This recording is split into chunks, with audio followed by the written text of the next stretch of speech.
말씀 봅니다. 요한계시록 13장 11절에서 18절 말씀입니다.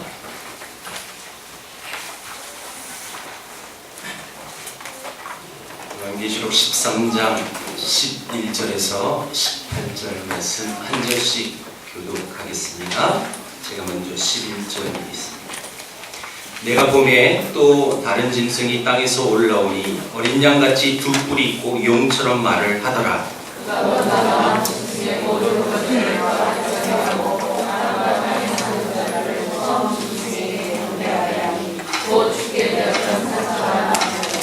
큰 이적을 행하되 심지어 사람들 앞에서 불이 하늘로부터 땅에 내려오게 하고 짐승 앞에서 받은 바 이적을 행함으로 땅에 거하는 자들을 미혹하며 땅에 거하는 자들에게 이르기를 땅에 살아났다가 살아난 짐승을 위하여 보상을 받으라 하더라. 그가 권세를 받아 그 짐승의 우상에게 생기를 주어 그 짐승의 우상으로 말하게 하고 또 짐승의 우상에게 경배하지 아니하는 자는 몇 이든지 다 죽이게 하더라.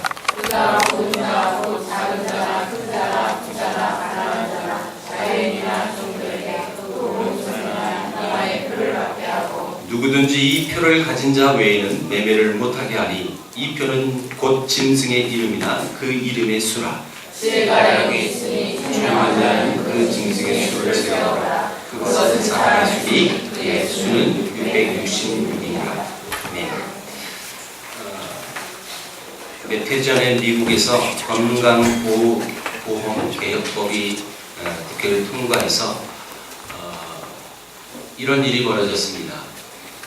오바마 대통령이 그 건강보험을 잘 국민의 혜택을 받기 위해서 사람의 몸속에 칩을 넣어서 이를테면 그것을 이제 베리칩이라고 하는데, 그래서 모든 국민들이 의료 혜택을 잘 받을 수 있도록 이런 시행을 하겠다라고 발표가 나자 이건 인권 침해다라는 굉장히 반론들이 일어났고 그것이 또 우리나라에서도 영향이 있었습니다. 사실 미국은 우리 한국보다 건강보험 제도가 훨씬 뒤처진 나라입니다.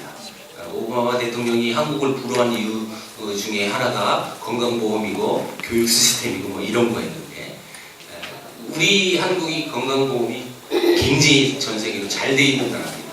몇만 원만 한 달에 내도, 물론 사람의 수입에 따라서 좀 다르지만 저희 집은 몇만 원 내거든요. 그러면 마음껏 이 병원에 가서 많은 혜택을 받는 거예요. 그렇죠?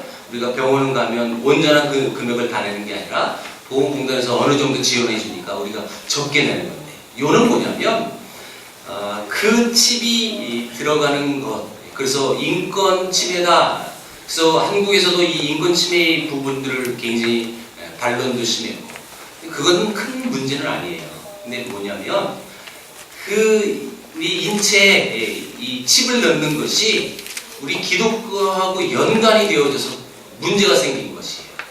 이게 문제라는 건데, 무슨 얘기냐면 그것이 우리가 흔히 말하는 666이다, 짐승의 표다 라고 해서 절대 우리는 칩을 우리 신체에 넣어서는 안 된다, 그 사람은 구원 못 받는다, 이렇게 반론이 되니까 문제가 된 거예요.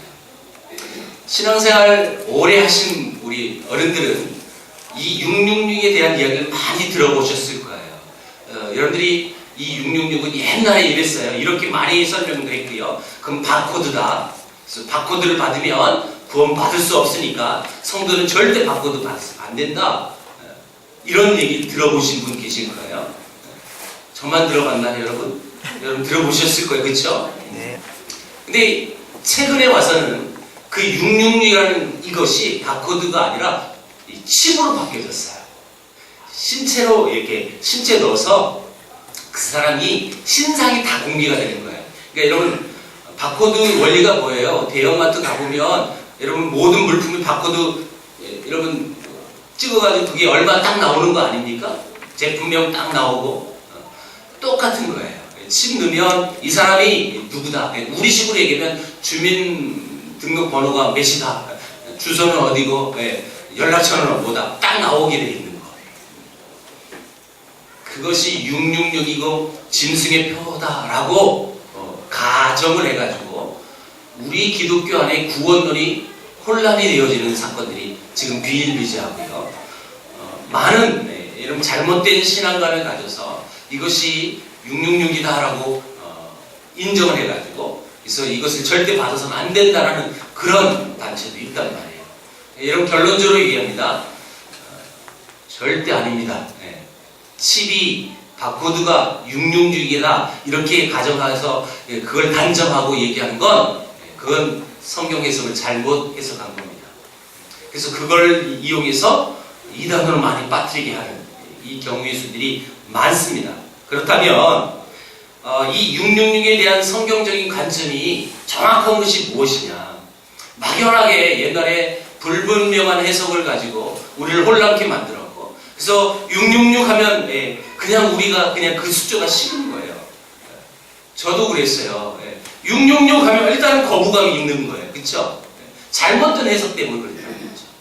그래서 이 666이 무엇인지 짐승의 표가 무엇인지 제대로 아셔야 신앙의 자유도 있는 거고 그런 두려움이 쓸데없는 두려움도 없을 수 있다는 거예요. 그래서 이 베레칩이나 이 바코드가 666이 아니다. 그게 성경과 유의된 상황이 뭐다? 그것을 먼저 짚고 넘어갈 겁니다. 많은 사람들이 이 칩이나 바코드가 666이라고 주장해서 그래서 반대하는 이유가 그 이유 중에 하나가 이런 거예요. 이건 인공위성이 우리 모든 위치를 추적할 수 있어서 이거 완전히 이거는 받아서 안 된다라고 주장을 하는데 결코 인공위성을 통해서 우리 위치를 사람의 위치를 추적할 수는 없답니다. 두 번째, 유전자를 바꾸는 것. 그래서 이게 유전자를 바꿀 수 있는 기능도 있다. 그래서 받아서는 안 된다. 이런 주장도 하는데 절대 불가능한 사건이라 합니다. 또한 베레칩의 신호를 통해서 사람을 조종할 수 있다. 그래서 받아서는 안 된다. 절대 조종할 수 없답니다. 또 받으면 의식을 뺏기기 때문에 그래서 회개할 수 있는 기회조차도 없다. 그러니까 내 의식이 뺏겨서 내가 인식을 하고 내 죄악을 깨달아서 하나님 앞에 회개할 수 있는 기회조차도 뺏기기 때문에 받아서는 안 된다고 주장을 한다는 거예요. 그럴 수 없다라는 것이고 또 한 가지 유전 정보를 절대 넣을 수 없는데 유전 정보를 넣을 수 있다라고 또 주장해서 받아서는 안 된다. 뭐 이거는 일반적인 상식적인 이야기라고 이런 말할 수 있는데요. 중요한 사건은 우리 기독교의 구원론과 관련이 있는 부분이 중요한 부분이에요. 이 베레칩과 이 바코드가 666 짐승의 표라면 우리 기독교의 구원론에 엄청난 혼란이 있을 수밖에 없어요. 무슨 얘기냐면 여러분 우리가 구원을 받는 것은 회개하고 예수 그리스도를 영접하면 우린 구원을 받는 거예요. 맞습니까 여러분? 네. 자 그러면 구원받은 하나님의 백성들이 하나님의 사랑을 여러분 우리와의 그 하나님과의 관계인 그 사랑을 어떤 존재로 끊을 수 있습니까 없습니까? 성경에 분명히 기록했어요. 끊을 수 있어요? 끊을 수 없다라고 로마서 8장이 정확히 기록합니다. 누가 우리를 그리스도의 사랑에서 끊으리요? 환난이나 곤고나 핍박이나 기근이나 적신이나 위험이나 칼이랴 아무것도 이런 것으로 하나님과 우리 그리스도의 예수 그리스도의 사랑 이 사랑을요 절대 끊을 수 없다라고 명확하게 말씀하셨어요. 자 그러면 이 베레칩이 우리를 그리스도의 사랑과 끊을 수 있는 존재일까요? 끊을 수 없다라는 거예요. 이런 근거로 이런 것으로 이 구원의 관계를 끊을 수 없다라고 말하는 것입니다. 또 한 가지 요한계시록의 핵심이 뭐냐면 자 여러분 이 계시록을 읽는 사람은 당시 초대 교인이라고 했어요. 사도 요한을 하나님이 부르셔서 그가 본 그대로 환상을 형이사학적인 이 모습들을 글로 남긴 게 요한계시록이에요. 근데 이 계시록을 읽는 이 초대교회 성도들의 상황이 뭐라고 그랬어요? 엄청난 박해가 있었죠. 지하 무덤에서 삶을 영위할 수밖에 없었던 모든 환난과 핍박 속에서 삶을 살아갈 수밖에 없었던 그 초대교인들을 향하여 쓴 글이에요. 어떤 목적으로 썼어요? 그 핍박과 어려움은 반드시 있지만 그것이 다가 아니다. 끝이 있다라는 거예요. 계속 요한계시록은 반복되어진 숫자, 이런 기간, 그 뭐라고 그랬어요?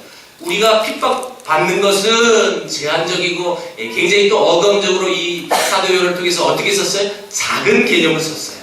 그런데 하나님으로부터 받는 모든 것들은 엄청난 기간이다. 이런 어감을 갖고 우리에게 표현을 했다는 거예요.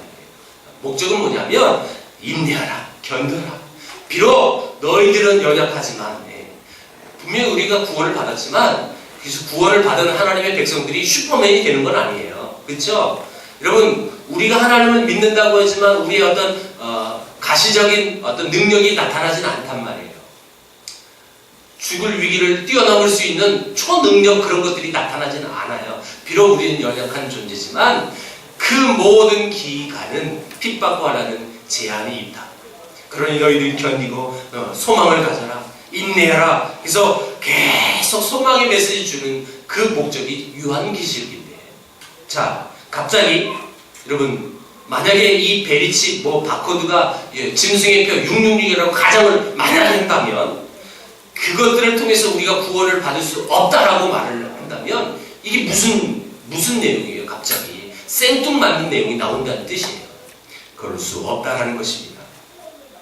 계시록은 666이나 어떤 칩이나 코드에 의해서 교회가 조종되고 그래서 하나님을 배반할 수 있기 때문에 그래서 너희들은 그걸 두려워하고 그래서 너희들은 받아서는 안 된다라는 그런 목적으로 절대 우리에게 말하지 않았습니다.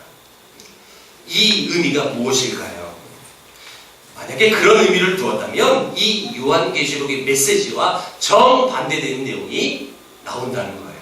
그럴 수 없다. 여러분 오늘날 이 현대시대에 우리가 짐승의 표라고 생각하는 바코드 어떤 칩 그것들이 결코 하나님 앞에서 구원받은 우리가 하나님의 사랑과 끊을 수 없는 존재인 것을 제가 지금 여러분들에게 반론한 거예요. 그렇지 않다라는 거예요. 자, 이 계시록에서 말하는 우리 성도들의 존재가 뭐예요? 우리는 하나님 앞에서 승리하고 승리에 동참하면서 그래서 하나님 나라에 영원한 왕노릇 할 수 있는 존재인 것을 우리에게 계속 반복해서 말씀하고 있는데, 근데 이 사탄은요 반대로 분명히 예수 그리스도가 이 땅에 나시고 그리고 십자가를 지시고 부활하시면서 사탄은 패배자로 여러분 인정이 된 거예요. 끝난 거예요. 게임은 끝이에요. 이미 끝났어요. 그래서 사탄은 패배자인데 성경에 나오는 이 사탄은 어떻게 나타납니까? 어떻게 보여줍니까? 본질적으로 패배자지만 승리자인 것처럼 보여줍니다. 자기가 승리한 것처럼 예수님을 모방하면서 계속 우리를 미혹하는 그 존재가 사탄인 거죠. 오늘 이 본문도 마찬가지예요. 모든 사탄의 존재의 목적은 미혹의 수단을 통해서 우리를 넘어뜨리게 하는 게 사탄의 목적입니다. 오늘 본문에 우리를 계속 기적과 이적을 통해서 미혹하는 이 사건들이 벌어져요. 이따가도 보겠지만 하늘에서 불이 내려오는 이 기적도 보여줘요. 이 사탄이 하는 거예요, 사탄이. 그래서 이 미혹이라는 것을 통하여 우리를 계속 너희들은 우리의 후손이 될 수밖에 없다. 너희들은 하나님과 상관이 없다. 너희들은 사탄의 권세 종로로 다녀야 되는 그런 존재일 수밖에 없다라고 계속 우리를 꼬드기는 거예요. 미혹하는 거예요. 그래서 넘어뜨리게 하는 거예요. 그래서 이 요한계시록은 당당히 이렇게 말합니다. 성령이 하시는 말씀을 들어라. 이 말은요 이렇게도 표현해요. 하나님의 눈으로 제발 좀 봐라. 그 종로로 타는 그 모습으로 보지 말고 하나님의 시각으로 봐라. 성경에 또한 이 짐승의 표, 이런 부분들을 우리가 어떻게 이해해야 되느냐?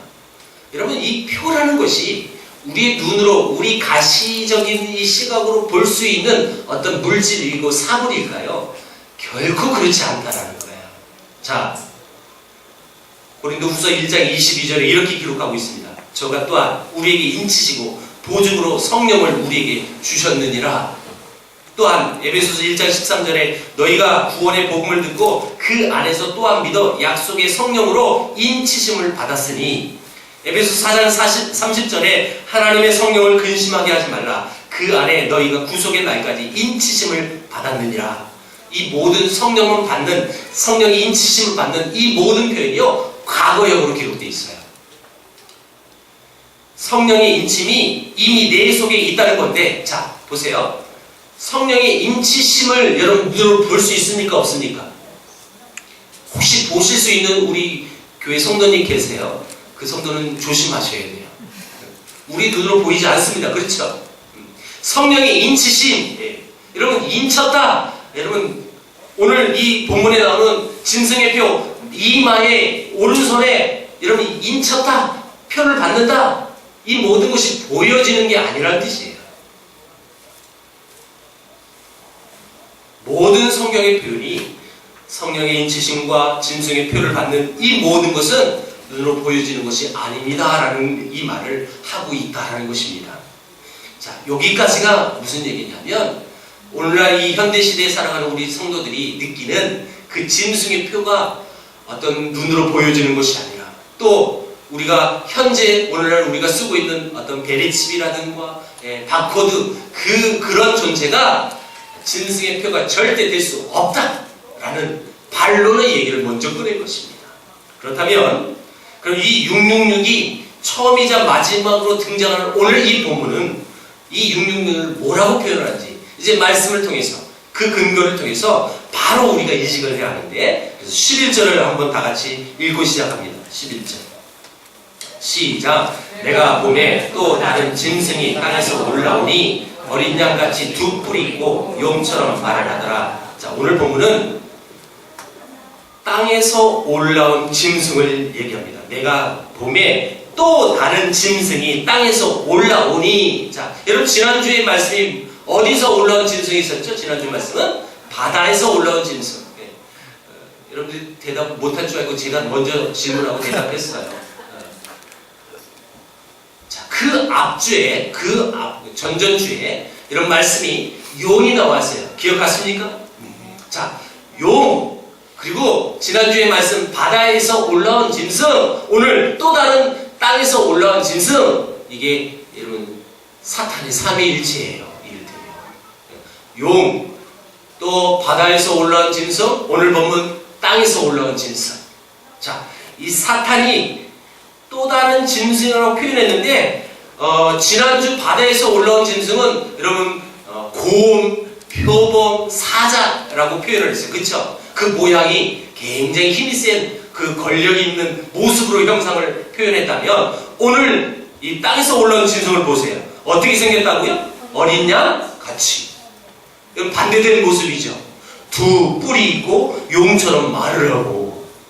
근데 바다에서 온 짐승은 사자의 입을 가졌다. 이렇게 표현했단 말이에요. 다른 모습으로 지금 표현했죠. 다시 말하면, 자, 바다에서 올라온 짐승을 제가 지난주 이렇게 표현했습니다. 이 짐승의 이 모양은 적 그리스도다. 이렇게 해석을 한다고. 자, 그러면 오늘 땅에서 올라온 이 짐승은 그러면 어떻게 해석하느냐? 거짓 종교, 거짓 선지자를 얘기하는 겁니다. 자, 다시 말하면 이 땅의 짐승은 예수님을 모방하는 미혹으로 우리에게 다가온다라고 해석을 하시면 됩니다. 자, 그런데 이 12절에서 14절을 보니까 이 땅에서 올라온 짐승의 특징이 있는데, 자, 특징을 그런 의미에서 이 글을 읽으십시오. 12절에서 14절을. 자, 그럼 이 땅의 짐승의 특징은 뭐냐? 시작. 그가 먼저 나온 짐승의 모든 권세를 그 앞에서 행하고 땅과 땅에 사는 자들을 처음 짐승에게 경배하게 하니 곧 죽게 되었던 상처가 나은 자니라. 큰 이적을 행하되 심지어 사람들 앞에서 불이 하늘로부터 땅에 내려오게 하고 짐승 앞에서 받은 바 이적을 행함으로 땅에 거하는 자들을 미혹하며 땅에 거하는 자들에게 이르기를 칼에 사망했다가 살아난 짐승을 위하여 우상을 만들라 하더라. 자, 여러분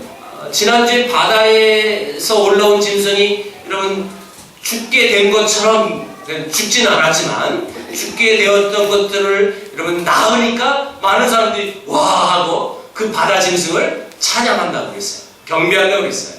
그 모습을 그대로 하는 거예요. 지금 자, 앞에 나온 짐승을 그 짐승이 다 나오니까 그 짐승의 우상을 만들고 경배하라 하는 거예요. 다시 말하면요, 요는 이거예요. 큰 이적들을 통해서 예수님을 모방하고 그래서 우리를 미혹해서 우리를 넘어뜨리게 하는 이 사탄의 존재 목적을 지금 잘 열거해주고 있는 거예요. 자, 그런데 우리가 큰 틀 중에서, 자, 제가 여기 계속 반복되어진 말씀이 있었죠? 이 계시록은 3개의 시리즈로 재앙 시리즈로 구성이 됐다. 자, 인재앙이 있었고 지금 나팔재앙이 끝났고요. 이제 곧 대접재앙이 나오는데 또 나팔, 대접 그 중간 지점에 여러분 약간의 막간 이 삽입 내용이 나온다고 그랬어요. 오늘 본문은 그 삽입 중에 하나예요. 자, 어디부터냐? 10장부터 14장까지가 곧 중간 지점입니다.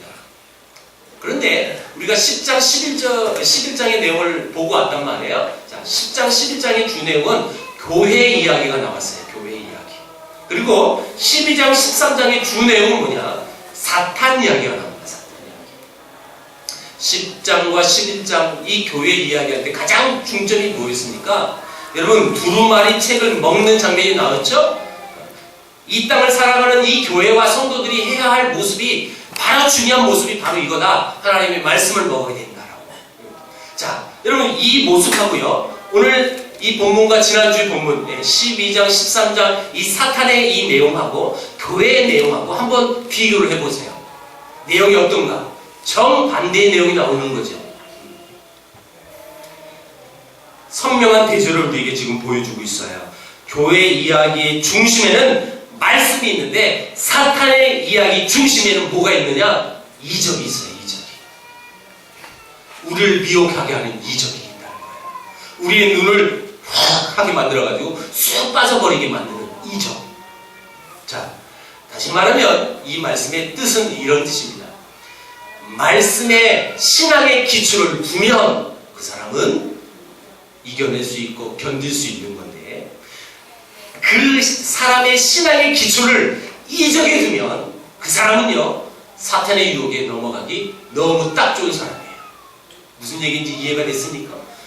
우리 신앙의 모든 기초는 가장 뼈대는요 중요한 뼈대는 말씀이라는 기초입니다. 이 말씀의 기초를 바로 두지 않는 사람이라면 그 사람은요 정말 이 이단의 유혹과 이적에 유혹하는 모든 미혹에 해가지고 쑥 넘어가는 거예요. 우리 어른들은 이 이단을 잘 아십니다. 우리 젊은이들은 잘 모르는데 박태선 장로님이라는 분이 옛날에 있었죠. 저도 뵌 적은 없습니다. 오래전 분이니까. 근데 이 장로님은 신유의 은사가 있었어요. 그렇죠? 하나님의 은혜로 기도하고 완수하면 병 고침의 은사가 실제로 엄청나게 있었어요. 그랬더니 이 박태선 장로가 어떻게 됐습니까? 교만해져서 이단을 빠지죠. 자기가 하나님이다 라고 외치면서 완전히 이단을 만들어서 공동체를 만들었어요.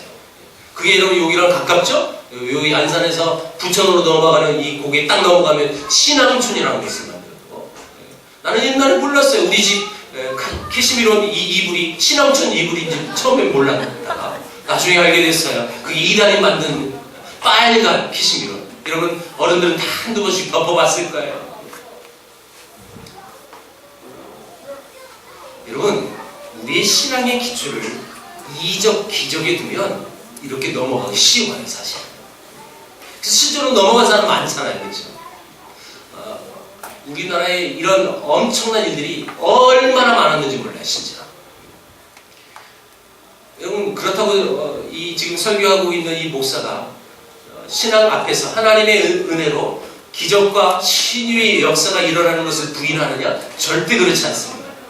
저도 개인적으로도 체험을 해봤고 하나님의 은혜, 하나님의 전적인 은혜로 여러분 신유의 역사가 일어나고 죽었던 사람이 살아날 수도 있는 그건 반드시 저 믿습니다. 그런데 우리의 모든 신앙의 기초를 거기에 두면 그 사람은 건전한 신앙생활을 할 수 있는 기반이 없는 사람이에요.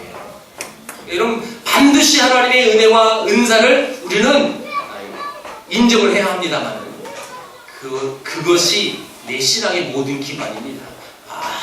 이적도 없는 교회가 무슨 이 교회냐 하면서 이런 마음을 갖는다는 것은 잘못된다는 거예요.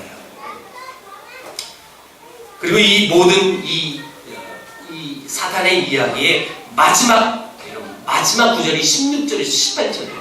사탄의 이야기의 마지막 내용을 한번 우리가 보겠습니다.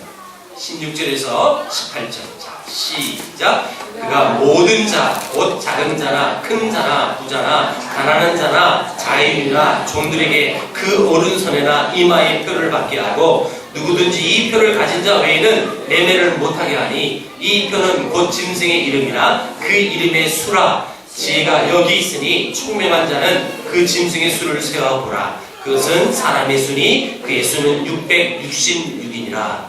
왜 13장은 마무리를 666으로 마무리를 할까요? 이유는 뭘까요? 자, 이 둘째 짐승이 뭐예요? 땅에서 올라온 짐승이 하는 일을 보면 철저하게 첫 번째 짐승의 여러분 수종드는 모습을 보여주고 있어요. 이 첫 번째 짐승을 높이는 이 모습을 나타내고 있어요. 그래서 그 첫 번째 바다에서 올라온 짐승의 우상을 만들었고, 그리고 그 중간에 있다가 읽겠지만 생기를 부어서 그 우상이 말을 하게 해요. 그래서 그 우상 앞에 절을 하는데 절 안 하는 자를 죽여버려요. 이런 일들을 하는 이 존재가 이 땅에서 올라온 짐승이에요. 여기서 새 짐승, 첫 번째 용, 바다 짐승, 땅 짐승, 이것이 사탄의 삼위일체를 구성하고 있음을 우리는 볼 수 있는 것입니다. 자, 그리고면서 이 첫째 짐승을 경배하는 자들의 오른손과 이마에 짐승의 이름과 그 숫자인 666을 여러분 준다는 거예요. 마치 어린 양, 여러분 예수 그리스도의 성령의 인침을 받는, 그래서 예수 그리스도의 그 놀라운 능력과 은혜를 그대로 모방하고 있는 모습을 우리에게 지금 보여주고 있는 거예요. 그럼 이 666이라는 것은 무슨 의미냐? 이 고도의 이 과학이 발달되면서 666을 해석하는 방법이 굉장히 많았어요.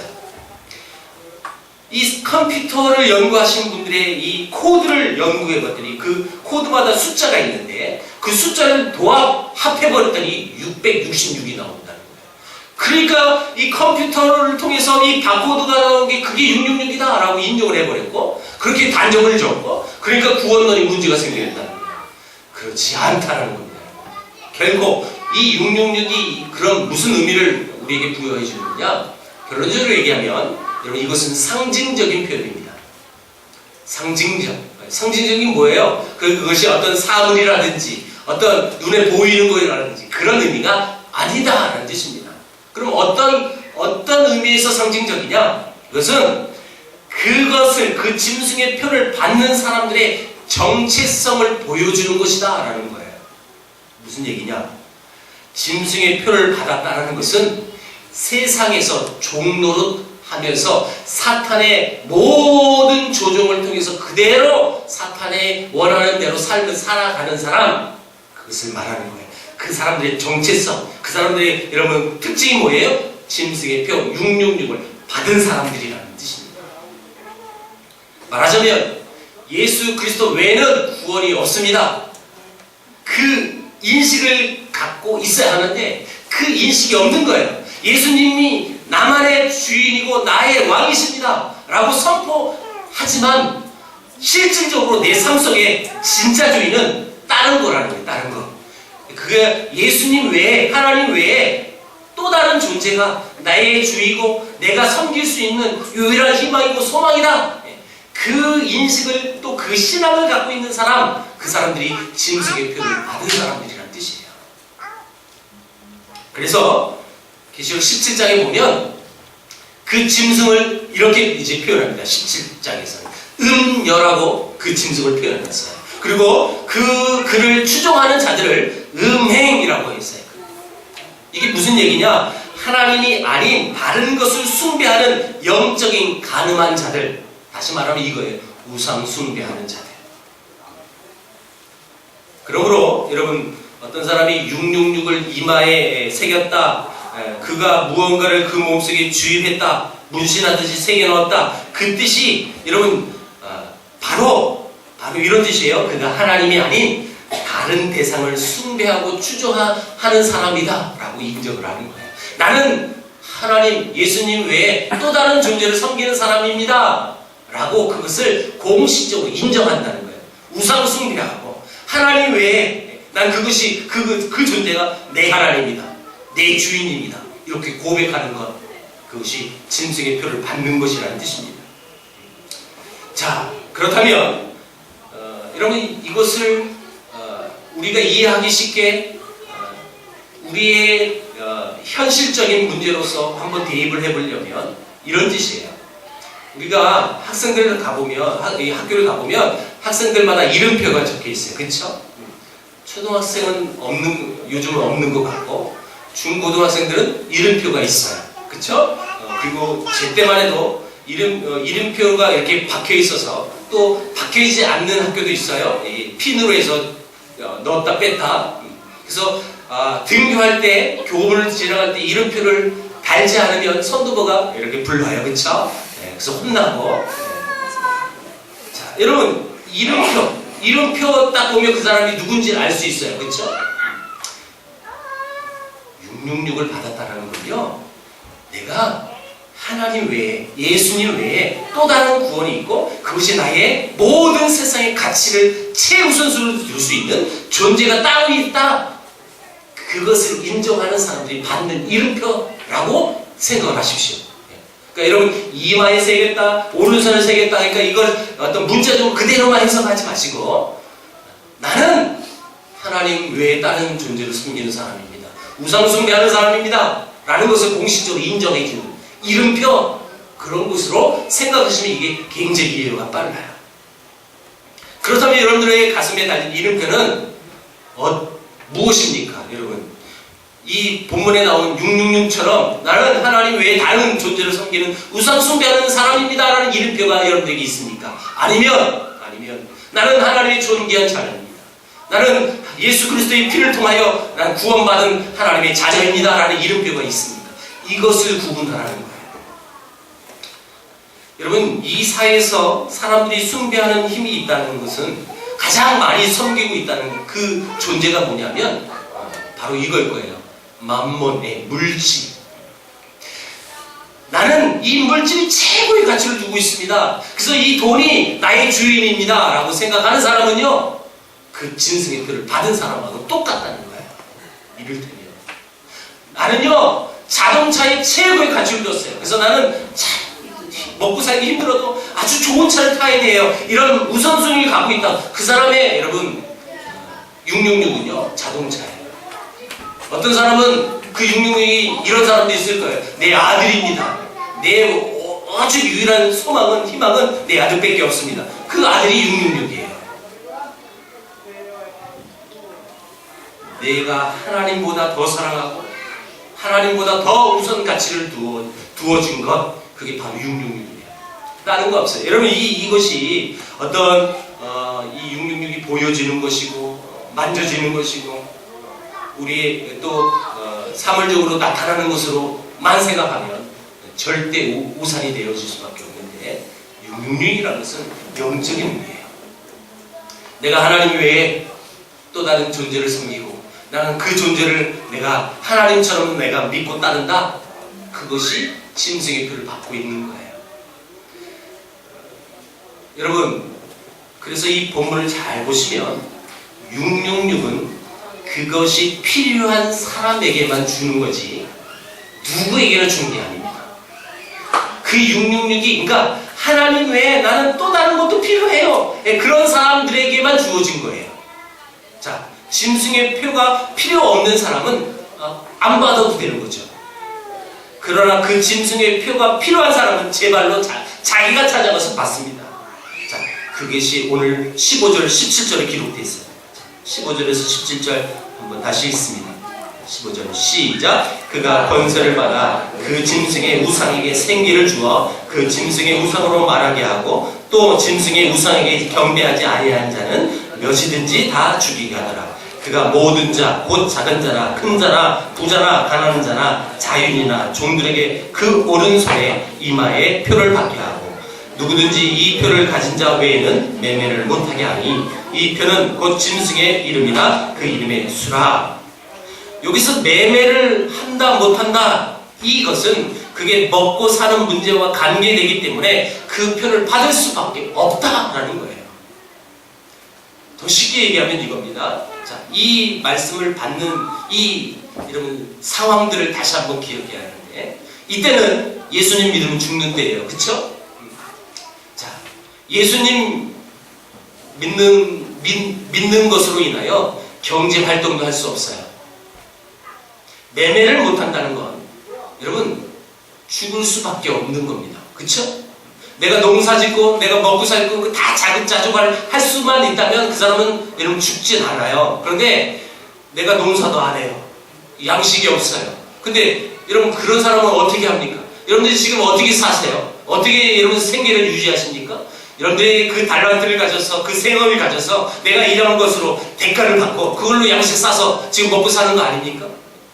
여러분 농사 지어서 여러분 먹고 사신 분 계세요? 만약에 우리 안에 매매를 금지했다 그러면 우리 다 굶어 죽어야 돼요. 맞지요? 똑같은 거예요. 예수를 믿는다는 건 매매를 할 수 없는 것과 똑같은 거지.